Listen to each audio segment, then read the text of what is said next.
हरिओम तत्सत। ज्ञान भक्ति चैनल में आपका स्वागत है। इस चैनल में हम ज्ञान भक्ति और सनातन धर्म का प्रसाद ग्रहण करते हैं।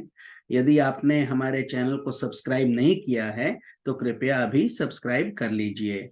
हमारा दंडवत प्रणाम है ब्रह्मांडीय ईश्वरीय शक्ति को, हमारे पूजनीय गुरुदेव श्री स्वामी ज्योतिर्मयानंद जी महाराज को, सब संतों और शास्त्रों को, और आप सब में विद्यमान परमेश्वर को। आज के सत्संग में हम गीता प्रेस गोरखपुर द्वारा प्रकाशित पद्म पुराण के सृष्टि खंड का श्रवण करेंगे। आज का अध्याय है नाना प्रकार के व्रत, स्नान और तर्पण की विधि तथा अन्न आदि पर्वतों के दान की प्रशंसा में राजा धर्ममूर्ति की कथा। पुलत्स्य जी कहते हैं, राजन, ज्येष्ठ पुष्कर में गौ, मध्यम पुष्कर में भूमि और कनिष्ठ पुष्कर में सुवर्ण देना चाहिए।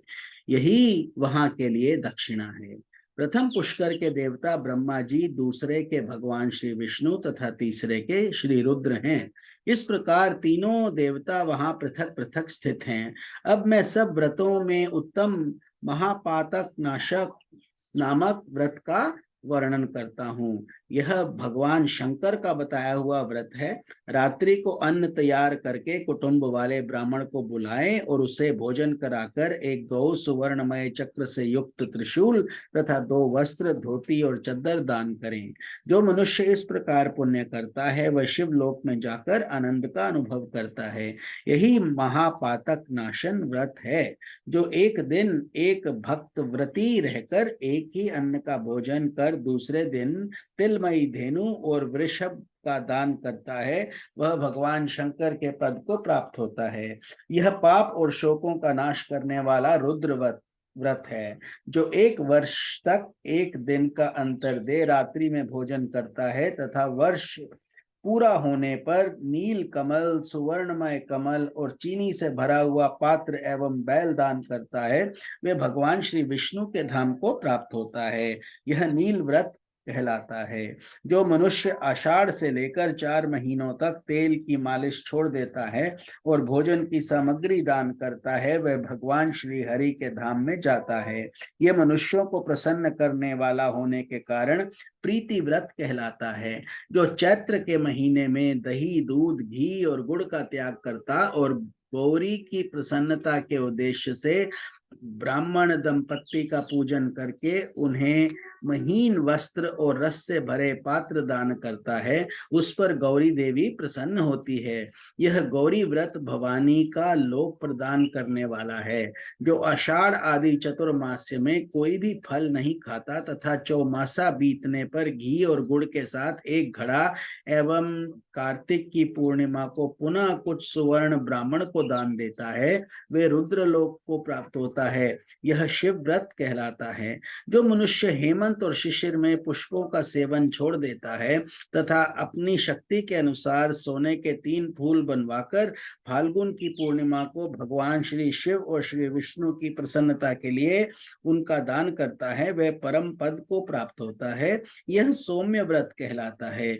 जो फाल्गुन से आरंभ करके प्रत्येक मास की तृतीया को नमक छोड़ देता है और वर्ष पूर्ण होने पर भवानी की प्रसन्नता के लिए ब्राह्मण दंपत्ति का पूजन करके उन्हें शैया और आवश्यक सामग्रियों सहित गृह दान करता है, वह 1 कल्प तक गौरी लोक में निवास करता है। इसे सौभाग्य व्रत कहते हैं। जो द्विज 1 वर्ष तक मौन भाव से संध्या करता है और वर्ष के अंत में घी का घड़ा, 2 वस्त्र, धोती और चद्दर, तिल और घंटा ब्राह्मण को देता है, वह सरस्वत लोक को प्राप्त होता है, जहां से फिर इस संसार में लौटना नहीं पड़ता। यह रूप और विद्या प्रदान करने वाला सारस्वत नामक व्रत है।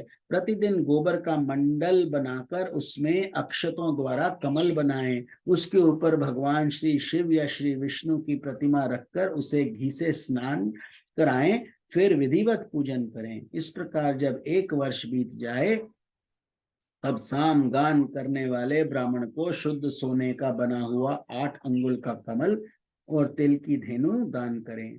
ऐसा करने वाला पुरुष शिवलोक में प्रतिष्ठित होता है। यह सामव्रत कहा गया है। नवमी तिथि को एक भुक्त रहकर एक ही अन्न का भोजन करके कुमारी कन्याओं को भक्ति पूर्वक भोजन कराएं तथा गौ सुवर्ण सिला हुआ अंगा, धोती, चद्दर तथा सोने का सिंहासन ब्राह्मण को दान करें, इससे वह शिवलोक को जाता है, अरबों जन्म तक स्वरूपवान होता है, शत्रु उसे कभी परास्त नहीं कर पाते। ये मनुष्यों को सुख देने वाला वीर व्रत नाम का व्रत है। चैत्र से आरंभ कर 4 महीनों तक प्रतिदिन लोगों को बिना मांगे जल पिलाए और इस व्रत की समाप्ति होने पर अन्न वस्त्र सहित जल से भरा हुआ माठ तिल से पूर्ण पात्र तथा सुवर्ण दान करे। ऐसा करने वाला पुरुष ब्रह्मलोक में सम्मानित होता है। यह उत्तम आनंद व्रत है। जो पुरुष मांस का बिल्कुल परित्याग करके व्रत का आचरण करे और उसकी पूर्ति के निमित्त गौ तथा सोने का मृग दान करे, वह अश्वमेध यज्ञ का फल प्राप्त करता है। इसका नाम अहिंसा व्रत है। एक कल्प तक इसका फल भोगकर अंत में मनुष्य राजा होता है। माघ के महीने में सूर्योदय के पहले स्नान करके द्विज दंपत्ति का पूजन करे तथा उन्हें भोजन कराकर यथाशक्ति वस्त्र और आभूषण दान दे। यह सूर्य व्रत है। इसका अनुष्ठान करने वाला पुरुष एक कल्प तक सूर्यलोक में निवास करता है। आषाढ़ आदि 4 महीनों में प्रतिदिन स्नान करके और फिर कार्तिक की पूर्णिमा के दिन ब्राह्मणों को भोजन कराकर गोदान दे तो वो मनुष्य भगवान श्री विष्णु के धाम को प्राप्त होता है। यह विष्णु व्रत है। जो एक अयन से दूसरे अयन तक पुण्य और घृत का सेवन छोड़ देता है, पुष्प और घृत का सेवन छोड़ देता है और व्रत के अंत में फूलों का हार, घी और घृत मिश्रित खीर ब्राह्मण को दान करता है, वह शिवलोक में जाता है। इसका नाम शील व्रत है। जो नियत काल तक प्रतिदिन संध्या के समय दीप दान करता है तथा घी और तेल का सेवन नहीं करता, फिर व्रत समाप्त होने पर ब्राह्मण को दीपक, चक्र, शूल, सोना, धोती और चद्दर दान करता है, वह इस संसार में तेजस्वी होता है तथा अंत में रुद्रलोक को जाता है। ये दीप्त व्रत है। जो कार्तिक से आरंभ करके प्रत्येक मास की तृतीया को रात के समय गोमूत्र में पकाई हुई जौ की लपसी खाकर रहता है और वर्ष समाप्त होने पर गोदान करता है, वह एक कल्प तक गौरी लोक में निवास करता है तथा उसके बाद इस लोक में राजा होता है। इसका नाम रुद्र व्रत है। यह सदा कल्याण करने वाला है। जो 4 महीनों तक चंदन लगाना छोड़ देता है और अंत में सीपी, चंदन, अक्षत और 2 श्वेत वस्त्र, धोती और चद्दर ब्राह्मण को दान करता है, वह वरुण लोक को जाता है। यह दृढ़ व्रत कहलाता है। सोने का ब्रह्मांड बनाकर उसे तिल की ढेरी में रखे तथा मैं अहंकार रूपी तिल का दान करने वाला हूँ, ऐसी भावना करके घी से अग्नि को तथा दक्षिण से ब्राह्मण को तृप्त करे। फिर माला, वस्त्र तथा आभूषणों द्वारा ब्राह्मण दंपत्ति का पूजन करके विश्वात्मा की तृप्ति के उद्देश्य से किसी शुभ दिन को अपनी शक्ति के अनुसार 3 तोले से अधिक सोना तथा तिल सहित ब्रह्मांड ब्राह्मण को दान करे। ऐसा करने वाला पुरुष पुनर्जन्म से रहित ब्रह्म पद को प्राप्त होता है। इसका नाम ब्रह्म व्रत है। यह मनुष्यों को मोक्ष देने वाला है। जो 3 दिन केवल दूध पीकर रहता है और अपनी शक्ति के अनुसार 1 तोले से अधिक सोने का कल्प वृक्ष बनवाकर उसे 1 सेर चावल के साथ ब्राह्मण को दान करता है, वह भी ब्रह्म पद को प्राप्त होता है। यह कल्प वृक्ष व्रत है। जो 1 महीने तक उपवास करके ब्राह्मण को सुंदर गौ दान करता है, वह भगवान श्री विष्णु के धाम को प्राप्त होता है। इसका नाम भीम व्रत है। जो 20 तोले से अधिक सोने की पृथ्वी बनवाकर दान करता है और दिन भर दूध पीकर रहता है, वह रुद्रलोक में प्रतिष्ठित होता है। ये धनप्रद नामक व्रत है। यह 700 कल्पों तक अपना फल देता रहता है। माघ अथवा चैत्र की तृतीया को गुड़ की गौ बनाकर दान करें। इसका नाम गुड़ व्रत है। इसका अनुष्ठान करने वाला पुरुष गौरी लोक में सम्मान पाता है। जब परम आनंद प्रदान करने वाले महाव्रत का वर्णन करते हैं, जो 15 दिन उपवास करके ब्राह्मण को 2 कपिला गायें दान करता है, वह देवता और असुरों से पूजित हो ब्रह्मलोक में जाता है तथा कल्प के अंतर में सबका सम्राट होता है। इसका नाम प्रभा व्रत भी है। जो 1 वर्ष तक केवल एक ही अन्न का भोजन करता है और भक्ष्य पदार्थों के साथ जल का घड़ा दान करता है, वह कल्प पर्यंत शिवलोक में निवास करता है। इसे प्राप्ति व्रत कहते हैं। जो प्रत्येक अष्टमी को रात्रि में एक बार भोजन करता है और वर्ष समाप्त होने पर दूध देने वाली गौ को दान करता है, वह इंद्रलोक में जाता है। इसे सुगति व्रत कहते हैं।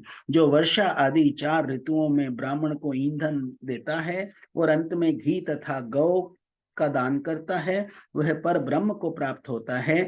वह सब पापों का नाश करने वाला वैश्वानर व्रत है। वैश्वानर व्रत है, क्षमा। जो 1 वर्ष तक प्रतिदिन खीर खाकर रहता है और व्रत समाप्त होने पर ब्राह्मण को 1 गाय और 1 बैल दान करता है, वह 1 कल्प तक लक्ष्मी लोक में निवास करता है। इसका नाम देवी व्रत है। जो प्रत्येक सप्तमी को 1 बार रात्रि में भोजन करता है और वर्ष समाप्त होने पर दूध देने वाली गौ दान करता है, उसे सूर्य लोक की प्राप्ति होती है। यह भानु व्रत है। जो प्रत्येक चतुर्थी को 1 बार रात्रि में भोजन करता है और वर्ष के अंत में सोने का हाथी दान करता है, उसे शिवलोक की प्राप्ति होती है। ये वैनायक व्रत है। जो चौमासे भर बड़े बड़े फलों का परित्याग करके कार्तिक में सोने के फल का दान करता है तथा हवन कराकर उसके अंत में ब्राह्मण को गाय बैल देता है, उसे सूर्य लोक की प्राप्ति होती है। ये सौर व्रत है। जो 12 द्वादशियों को उपवास करके अपनी शक्ति के अनुसार गौ, वस्त्र और सुवर्ण के द्वारा ब्राह्मणों की पूजा करता है, वह परम पद को प्राप्त होता है। यह विष्णु व्रत है। जो प्रत्येक चतुर्दशी को 1 बार रात में भोजन करता और वर्ष की समाप्ति होने पर 1 गाय और बैल दान करता है, उसे रुद्र लोक की प्राप्ति होती है। इसे त्रयंबक व्रत कहते हैं। जो 7 रात उपवास करके ब्राह्मण को घी से भरा हुआ घड़ा दान करता है, वे ब्रह्मलोक को प्राप्त होता है। इसका नाम वर व्रत है। जो काशी जाकर दूध देने वाली गौ का दान करता है, वह 1 कल्प तक इंद्रलोक में निवास करता है। यह मित्र व्रत है। जो 1 वर्ष तक तांबूल का सेवन छोड़कर अंत में गोदान करता है, वह वरुण लोक को जाता है। इसका नाम वारुण व्रत है। जो चंद्रायण व्रत के करके सोने का चंद्रमा बनवाकर दान देता है, उसे चंद्रलोक की प्राप्ति होती है। ये चंद्र व्रत कहलाता है। जो ज्येष्ठ मास में पंचाग्नि तपकर अंत में अष्टमी या चतुर्दशी को सोने की गौ दान करता है, वह स्वर्ग को जाता है।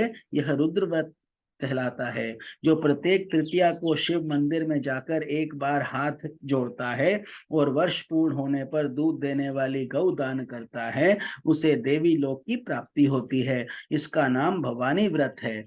जो माघ भर गीला वस्त्र पहनता और सप्तमी को गोदान करता है, वह कल्प पर्यंत स्वर्ग में निवास करके अंत में इस पृथ्वी का राजा होता है। इसे तापक व्रत कहते हैं। जो 3 रात उपवास करके फाल्गुन की पूर्णिमा को घर का दान करता है, उसे आदित्य लोक की प्राप्ति होती है। ये धाम व्रत है।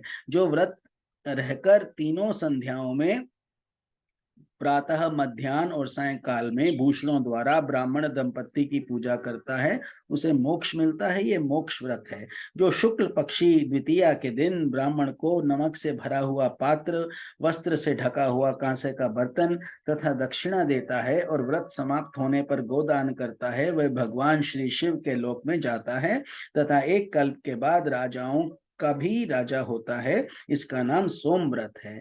जो हर प्रतिपदा को एक ही अन्न का भोजन और वर्ष समाप्त होने पर कमल का दान करता है, वह वैश्वानर लोक में जाता है। इसे अग्नि व्रत कहते हैं। जो प्रत्येक दशमी की एक ही अन्न का भोजन और वर्ष समाप्त होने पर 10 गौएं तथा सोने का दीप दान करता है, वह ब्रह्मांड का स्वामी होता है। इसका नाम विश्व व्रत है। यह बड़े बड़े पातकों का नाश करने वाला है। जो स्वयं कन्यादान करता तथा दूसरे की कन्याओं का विवाह करा देता है, वे अपनी 21 पीढ़ियों सहित ब्रह्मलोक में जाता है। कन्या दान से बढ़कर दूसरा कोई दान नहीं है। विशेषतः पुष्कर में और वहां भी कार्तिक की पूर्णिमा को जो कन्या दान करेंगे, उनका स्वर्ग में अक्षय वास होगा। जो मनुष्य जल में खड़े होकर तिल की पीठी के बने हुए हाथी को रत्नों से विभूषित करके ब्राह्मण को दान देते हैं, उन्हें इंद्रलोक की प्राप्ति होती है। जो भक्ति पूर्वक इन उत्तम व्रतों का वर्णन पढ़ता और सुनाता है, वह 100 मनवंतरों तक गंधर्वों का स्वामी होता है। ओम नमो भगवते वासुदेवाय। आप सबको स्वामी निखिलानंद का प्रणाम। ओम तत्सत।